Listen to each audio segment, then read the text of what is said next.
So when we talk about microbial genetics, we are talking about it's still with the same understanding of genetics. All right, it's still with the same concept of genetics that we are looking at. Now, when you talk about genetics in your body, you are looking at the genes and how the gene operates. We are looking at the genome, the genes that are present in the organism. All right, so that's what microbial genetics also deal with. So now we are going to be looking at genetics in the microorganism. And of course, one of the things that highlights what we'll be talking about is central dogma of biology. Does any of you remember central dogma of biology? Central dogma of biology. Does anyone remember?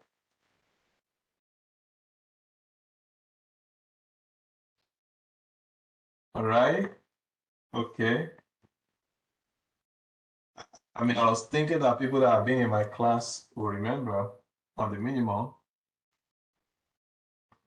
All right. So central dogma of biology says that information flows from DNA.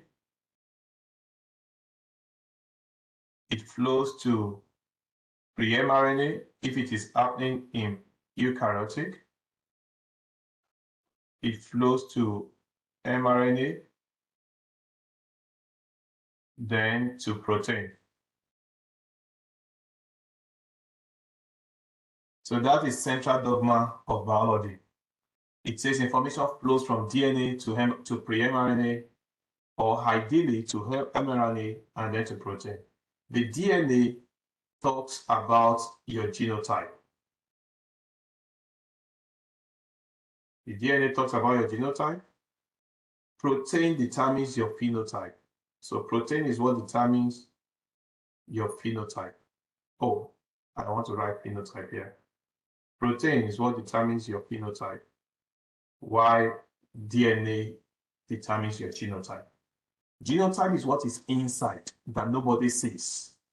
Phenotype is what is outside that is determined by what is inside that we see. Now, you see that it is normal that everybody looks at you and say, oh, you look like your daddy.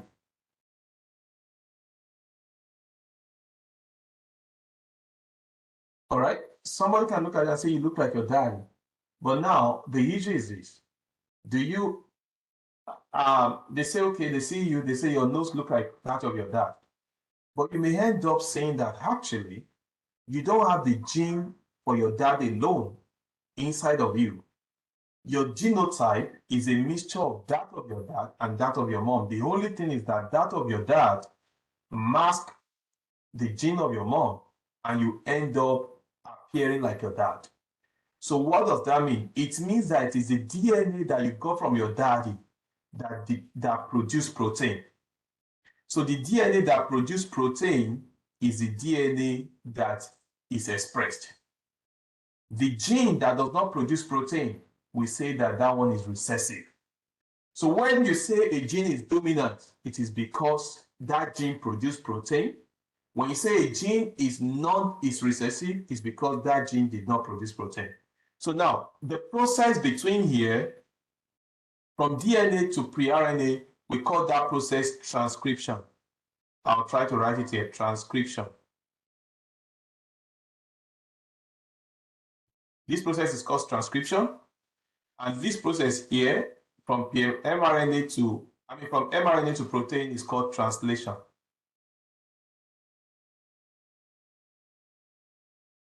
Translation. Now, of course, in bacteria, because they are prokaryotic cell, the whole process happens in the same location.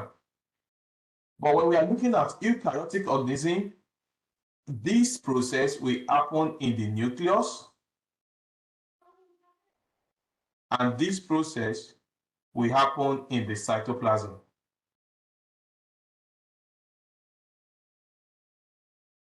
Now, what we call pre-mRNA to mRNA, there are three processes that are involved here. Number one, three processes. We call it post-transcription processing. We call the process post-transcription, meaning that the process that happens after transcription. And number one there is what we call I won't be able to write it here now. Maybe I'll just, okay, let me just put it here. Number one, we call it addition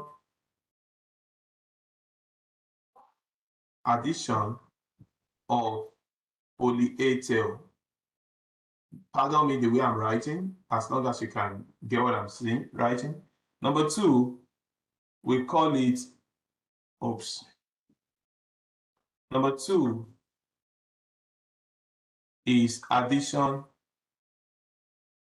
of GCAP.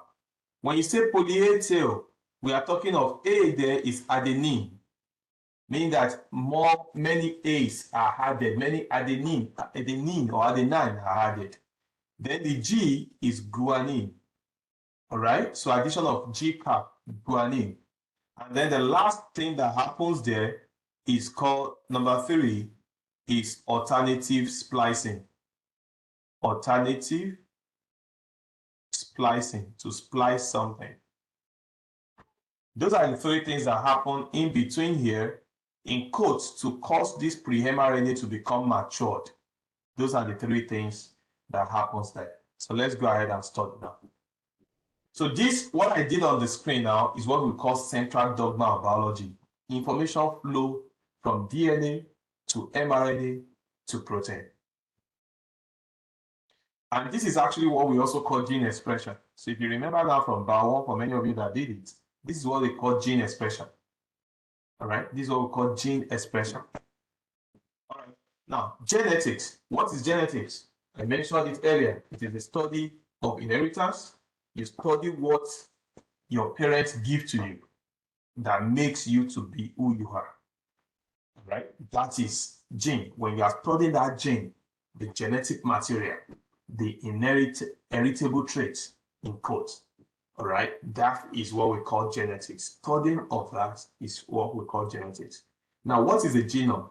Genome simply means all the genes that are in your system. That is genome. It's as simple as that. Now, so you see, it is the entire, it is the entire genetic component of an organism.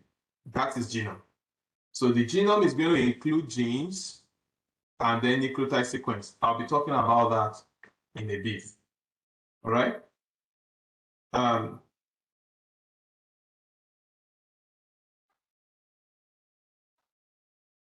Okay. So that is genome. Please give me the entire gene of an organism is what we call the genome. So take note of that, genome. So we can say we want to study human genome. It means we want to study the entire gene in an organism. We can say we want to study bacterial genome. We want to study the entire gene in that bacteria. Now, what actually is DNA? DNA is called, the full meaning of DNA is deoxyribonucleic acid. That is DNA. And that's where the name comes from, DNA. So the monomers, I think I may have discussed that with you sometimes. The monomer for DNA is, so nucleic acid generally is made up of DNA and RNA. The monomer for DNA, or for both of them, we call it nucleotide. So the monomer is nucleotide. When you have the nucleotides together, that's when they form DNA and RNA. Now, each nucleotide is made up of phosphate, pentose sugar. Pentose means 5 carbon sugar. Pentose means 5 carbon. And then you have nitrogenous base. Of course, the nitrogenous bases are adenine, which we use A for, guanine, which we use G for. These two, we call them purines. And then we have thymine, which we use T for, And then we have cytosine. We use U for. If it is in, if we involve RNA here now, take note of what I'm saying. This also involves what we call uracil. But uracil is only, see, I wrote C here, T here, C here. This is U, C. Uracil is only in RNA, only in RNA. And thymine is also in DNA only. Now, these three, we call them pyrimidine.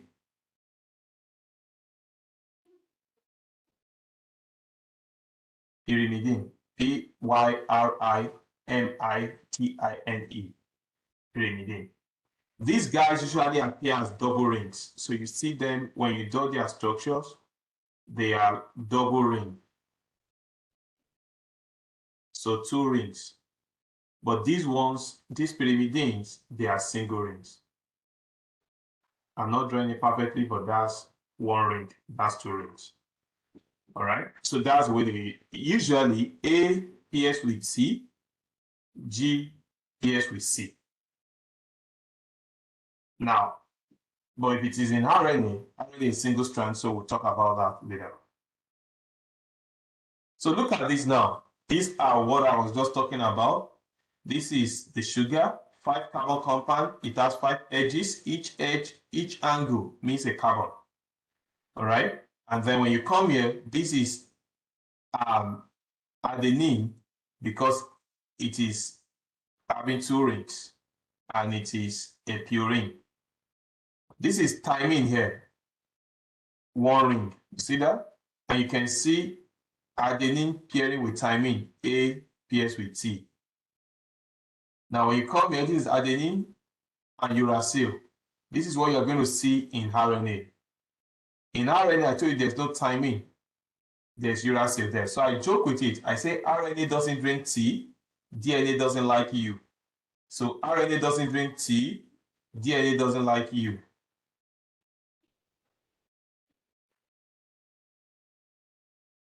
Does that make sense? I say DNA doesn't drink, DNA doesn't like U, RNA doesn't drink T. So you will not see U in DNA, you will not see T in RNA. So anywhere you see T in RNA, anywhere it's supposed to be T in RNA, you replace it with U. I will be talking about that later if we need to anyway. So this is guanosine, guanine, and this is cytosine, G pair with C. Now, why do we call it guanine nucleoside? Sometimes we could just call it guanoside. Here as well, we could have just called it adenosine. Sorry, we could call this guanosine rather, guanosine. Instead of calling it guanine nucleoside, we could call it guanosine. Here as well, we can call this adenosine. So this now, look at it. This can be called adenosine. This as well. So this is also adenosine. This is guanosine. So we could call it like that when they are coupled with the, okay, so there's someone now in the lobby here. All right. So let's go. Again, you can see this is the sugar, or these are sugars. These are sugars, sugar, sugar, sugar, sugar, sugar. I'll be talking about the kind of sugars that you could see in DNA and RNA if I need to. Or rather, let me talk about it now. So look at this. DNA, even if it's just for you to take note, DNA is called deoxyribonucleic acid. RNA is called ribonucleic acid. What is the difference in the two of them? The difference is that this is oxy. This is ribo. This is deoxyribo. What does that mean? It means this ribose sugar.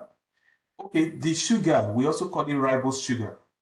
So the sugar, the name of the sugar actually is like ribose sugar in RNA and deoxyribose in DNA. But because they are 5-carbon sugar, a general name that we call them is pentose. So pentose is just a general name for 5-carbon sugar. So regardless, you can now have many type of sugars that are 5-carbon. But specifically, the one you see in RNA is called ribose. The one you see in DNA is called deoxyribonucleic. It's called deoxyribose, meaning that it has lost an oxygen. So the reason this is called deoxyribose is that it has lost this carbon that is in DNA, has lost oxygen on carbon 2. That is why we say it's called deoxyribose, because it has lost an oxygen on carbon 2. Let's go. If you have questions, please ask. Now, this is a DNA strand. DNA is double-stranded. Yeah, please go ahead. Did you say that means it has lost carbon too or something else? No, it lost oxygen. Can you see what I wrote on the screen? It lost an oxygen. It lost an oxygen on carbon 2. So let me show you what it is. So you see, I told you that the 5 carbon, this 5 here is 5 carbon. Okay, so let me use, so like, if you're looking at this now, this here is, let's say this carbon 1, carbon 2, carbon 3, carbon 4, and then carbon 5 there. Now, this position now, if it were to be in RNA, there's OH there.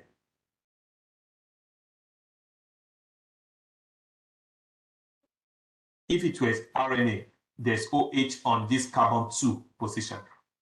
But if it will be DNA, there will be no oxygen there. There will be only hydrogen there alone. So on the carbon that is carbon on number 2 position, DNA has just H. But on that same carbon, RNA have OH. So we say DNA has lost an oxygen on that carbon 2, deoxy. Does that make sense? All right. Good. Yes, it makes perfect sense. Thank you. You're welcome. So this is a DNA strand. Of course, this is double strand. It's double-stranded. This is double strand. We say that DNA strand is helical shape, helical, because it is twisted on each other. It's coiled like strand. It's like strand. So that's the way DNA strands is. They are double-stranded, and the way they couple together is that you're going to see A on this side, you're going to see T here, you're going to see C here, you're going to see G here, you're going to see G, C. So it pairs, does the pairing just like that. So look at this now. One side is going to start from 5 prime.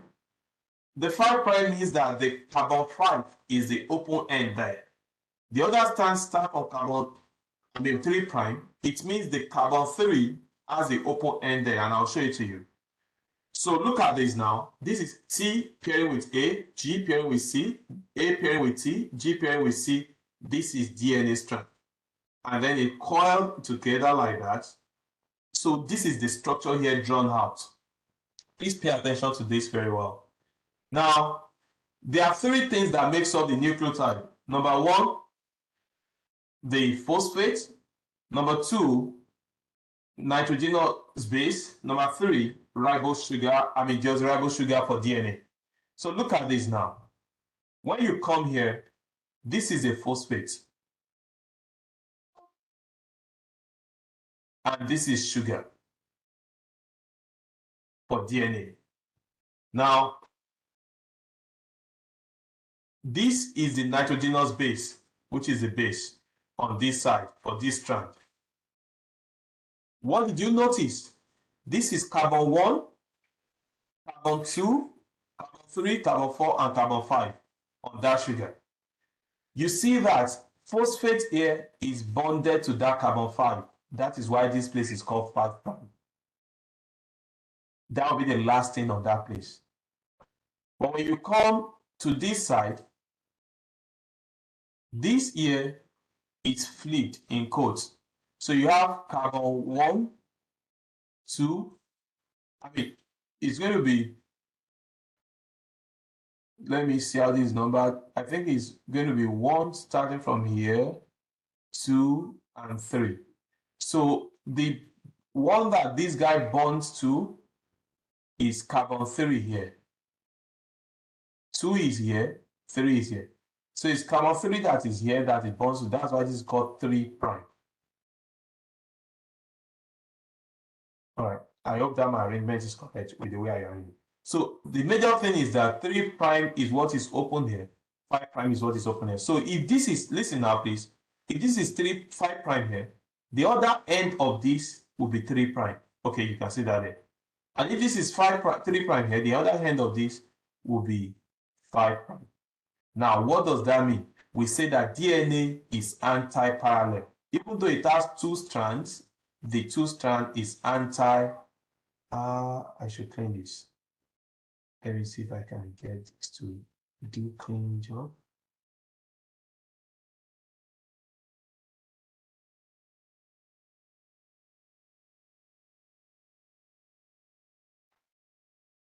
So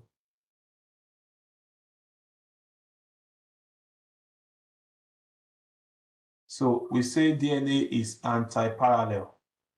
Anti-parallel in that when one faces this side, the other will face this side. So if this is 5 prime, this will be 3 prime. If this is 5 prime, then this will be 3 prime and 5 prime. So they don't face the same side. They have 2 strands that faces opposite side. We say they are anti-parallel. Let's go. Now the structure of prokaryotic genome. Now, prokaryotic organism for prokaryotic, and of course when we say prokaryotic, you know we are talking about DNA. We know we are talking about bacteria, archaea.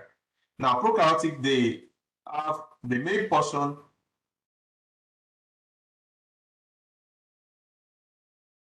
So for prokaryotic, the main portion of DNA along with the associated protein and RNA, I'll be talking about that.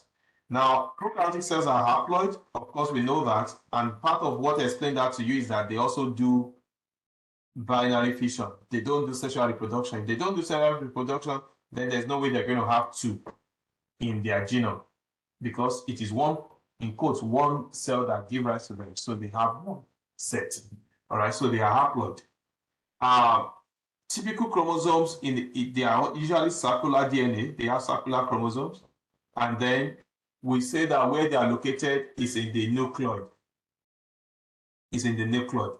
So they don't have nucleus. They have nucleoid. Nucleoid is just a region. It's not a structure. It's a region where the DNA is located. And we say that they have just 1 circular DNA. It's 1. It's long, it's coiled, but it's 1. All right? But when you come to the genome of eukaryotic, so like this is what you see in prokaryotic now. This is what we call the nuclear region. You can see that's the nuclear region here. They don't have membranes separating them. It's just that area where the DNA is located. The whole place is called cytoplasm. They don't have membranes separating the nucleoid. It's just there. All right, let's go. Now, they have plasmid.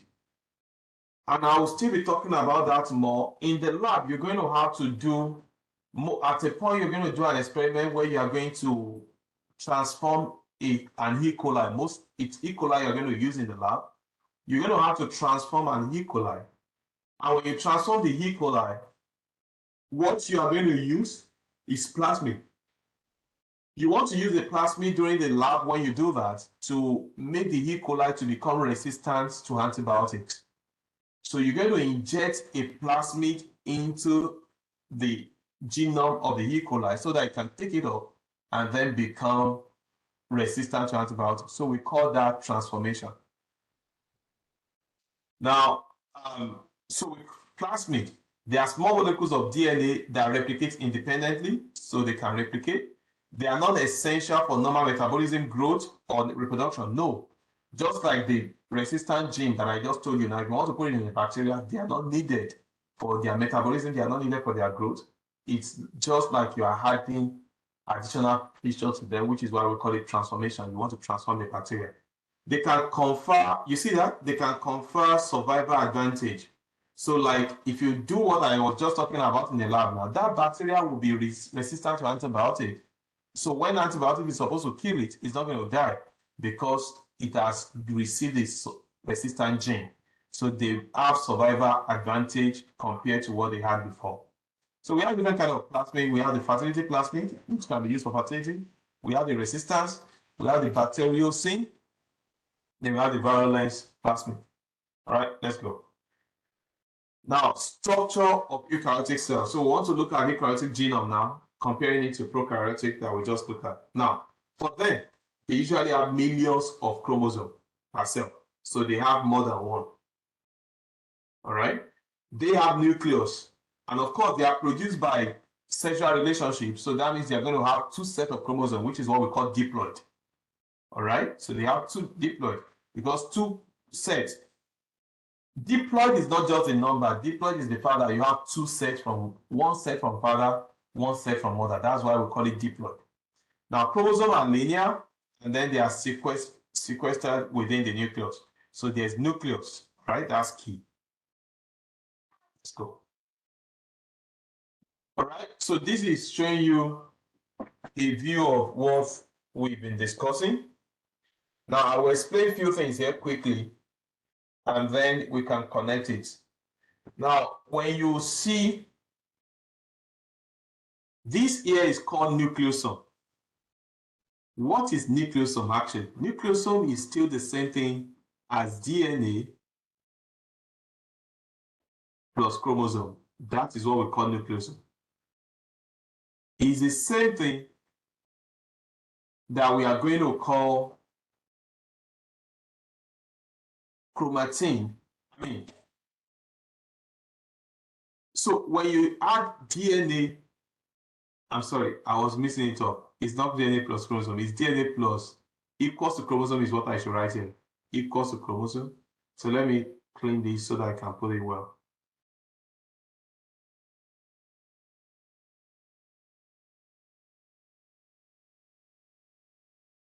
Let me write it here. Now, I just want to clarify this just in case you still get confused with it. Now, we have DNA. We have protein. And that protein is called histone protein. When you mix DNA plus protein, that's what gives you nucleosome. Take note of that. That is actually nucleosome. So you see, nucleosome is histone protein. This is a protein, histone protein, plus the DNA itself. Now, why is it necessary? DNA, this is DNA, it is strand. It cannot stand by itself, so it needs the protein to stand as their anchor so that they can wind around the protein to give them posture. That is histone protein holding the DNA in posture. Now look at it. So in general, we call that structure nucleosome. That same structure that is called nucleosome. So this is nucleosome now. When this nucleosome, when it is scattered, or we use the word uncondensed, we call it chromatin. So it's like, I will explain it to you a little bit. But when it is condensed, the same thing, when it becomes condensed, we call it chromosome. So in essence, Chromosome and chromatin, they are the same thing. The only difference is this. Chromosome is condensed, chromatin is not condensed. So this is the way I explain to my students. If you get into a room now, that room looks clean. But if you bring a vacuum and then you vacuum the room, you're going to see dirt inside the room. So in a way, we say that this is invisible because it is scattered.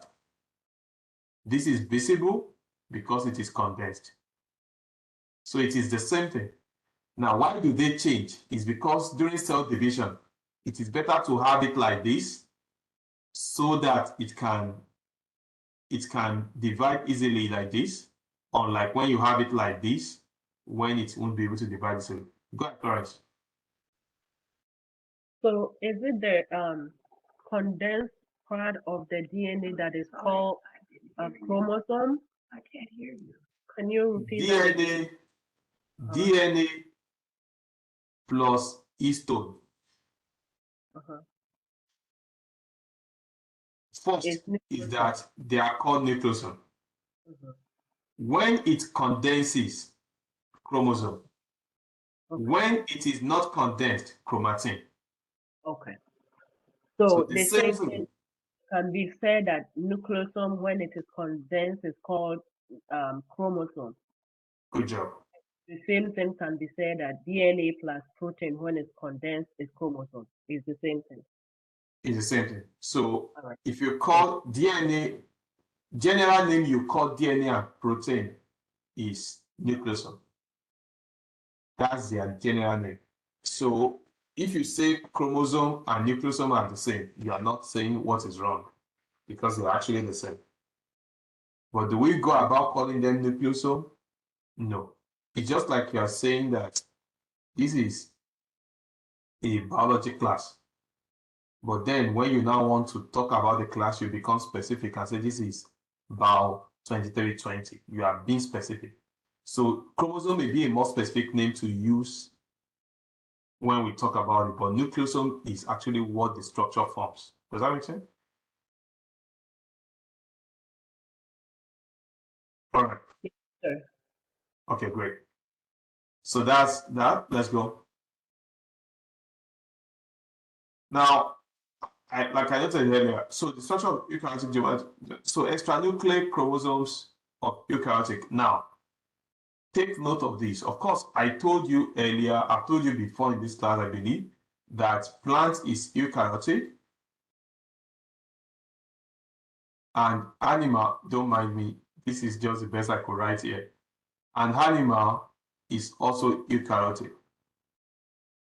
Have I showed you the domain? Have I done domain for you in this class before? Domain of life. Okay. Silence could mean no now. No. So there's something we call domain of life, domain. And I joke with it. I say domain is big. You know what that means? B is bacteria. Domain is the largest classification that organisms are classified as. Archaea. E is eukaryote.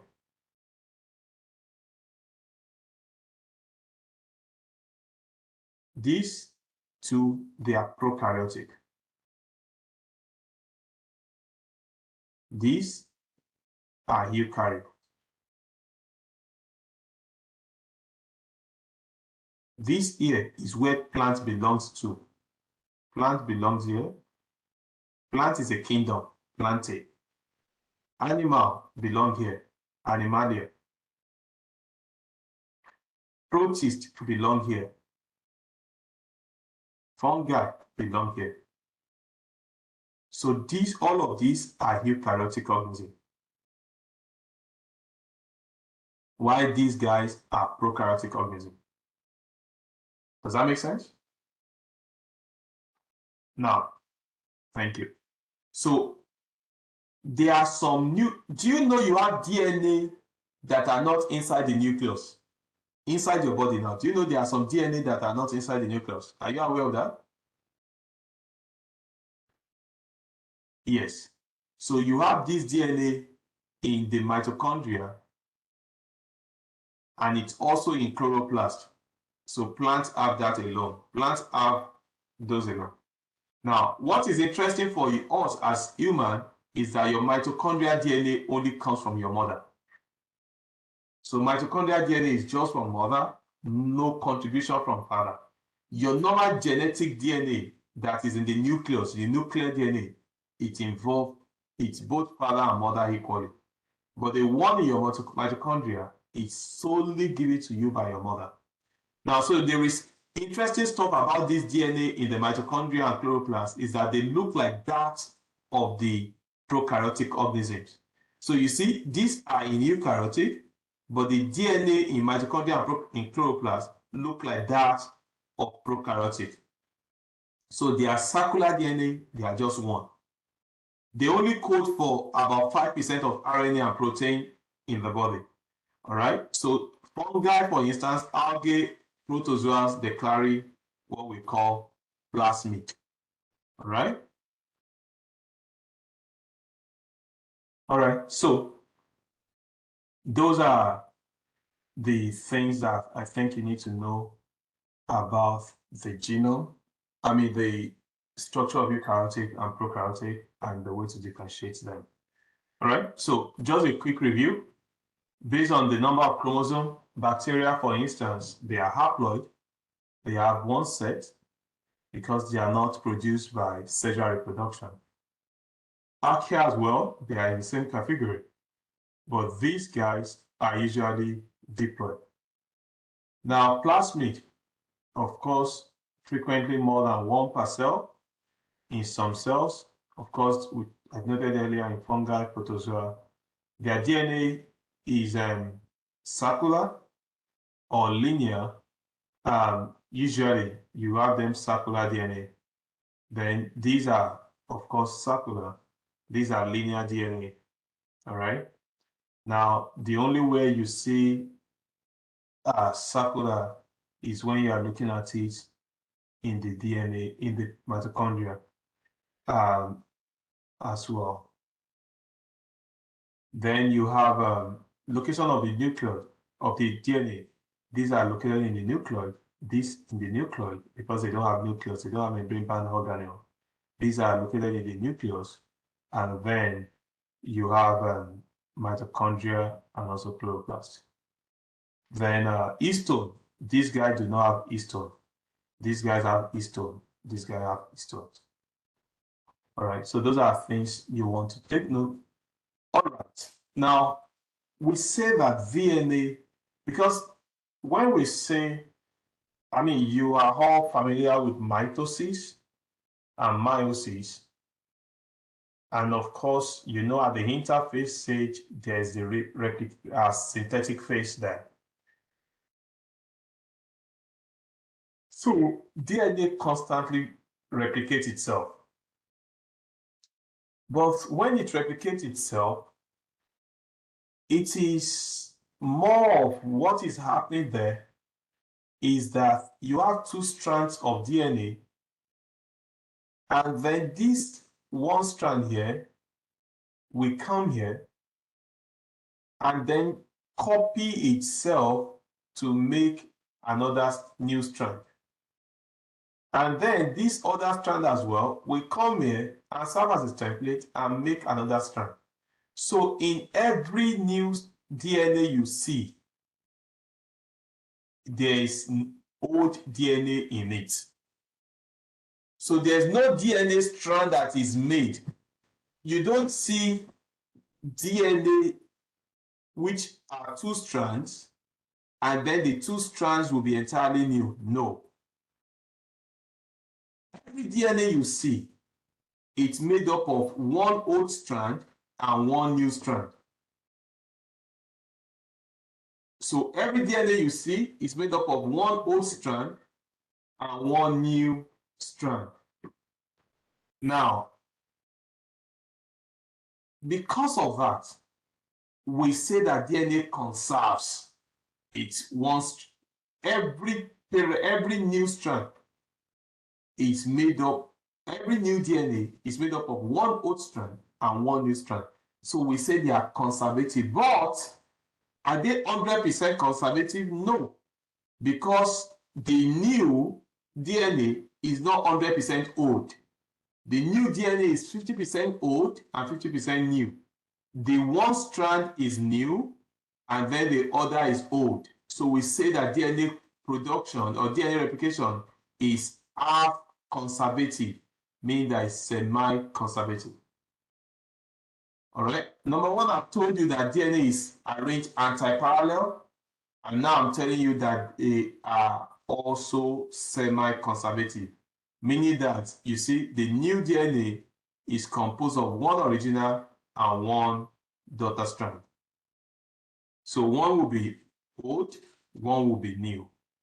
All right. So now polymerization will occur and it requires monomers, which are nucleotides. All right. Triphosphates, deoxyribonucleotides serve both function. I'll be talking about that when we talk about replication. So this is exactly what I'm talking about. I say that it's semi-conservative. So you see, this is the parent here, two purple. By the time they are going to replicate, you see, this is the purple here and the new. The purple here and the new. So it is half new, half old, semi-conservative. When this also will replicate, you see, this purple serve as a template to make another new one. This is new, but one old, one new. This lemon or green serve as a template to make another one. You see, one old, one new. The same thing here, one old, one new. The same thing here, one old, one new. Right?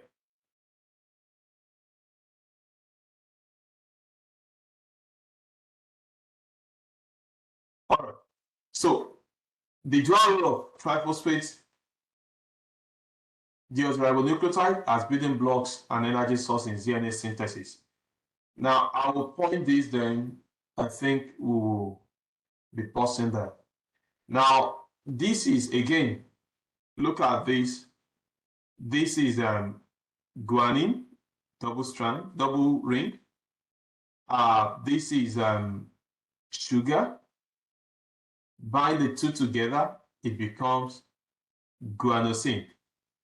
Then when you add phosphate to it, that's when we now call it nucleotide. So the two without phosphate is guanosine. You see that? When you add phosphate to it, it becomes guanine nucleotide. Now, the D you are seeing here is to say that it's deoxyribonucleotide. All right. Now, this that you are seeing here, we call it GTP. GTP means it has 3 phosphate, just like we have ATP, adenosine triphosphate. So if it was adenine that was here now, it would be adenosine triphosphate. All right. Now, let me see. There's something I think I want to point here.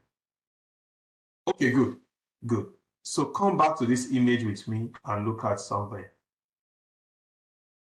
Look at this image here. Now, looking at this image, the backbone of DNA is actually the sugar and the phosphate. That is the backbone. This nitrogenous base is just for attachment. So we say that they are side chains. But the main backbone, which is what you are seeing here, that form the structure of DNA, is the sugar and the phosphate. Please take note of that as well.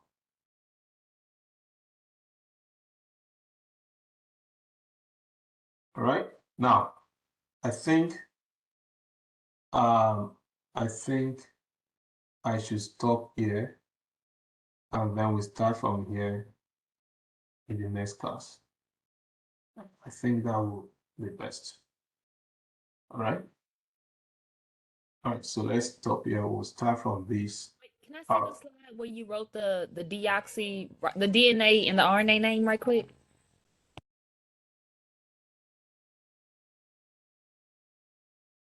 Is it this one? Oh, Okay, the one I wrote. Okay, this. Yeah, that one. I just need to take a quick picture of it right quick. Okay.